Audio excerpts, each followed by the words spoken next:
নমস্কার। আপনি কি নতুন ঘর, গাড়ি, বাড়ি, দোকান বা কোনো ফ্যাক্টরি কিনতে যাচ্ছেন? তাহলে সবথেকে আগে ভগবানের ইশারাটাকে বোঝার চেষ্টা করুন। তারপরেই আপনি কিনুন, অতি অবশ্যই ভালো হবে। কারণ আমাদের পিতৃরা বা আমাদের ভগবানরা আমাদের তার আগেই ইশারা করে দেয় যে এই জিনিসগুলো ভালো আছে কিনা। যেমনি ধরুন, আপনি কোনো জিনিস কিনতে যাচ্ছেন, রাস্তায় কুকুরকে ভৌ ভৌ করতে শুনে নিলেন, বা কোনো কাককে কাউ কাউ করতে শুনে নিলেন, বা কোনো বিড়ালকে মেয়াও মেয়াও করতে শুনে নিলেন, বা যেই জায়গার আশেপাশে কোনো চুল ফুল দেখে নিলেন, বা আপনি কোনো হাড় ফাড় দেখে নিলেন, তাহলে ভাববেন যে এটা নেগেটিভ জায়গা আছে, নেগেটিভ জিনিস আছে, কোনো দিনই আপনি এটা কিনতে যাবেন না।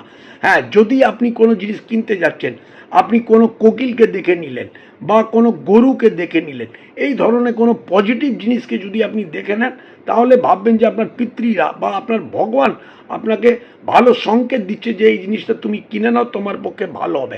সর্বদা এটা খেয়াল রাখবেন।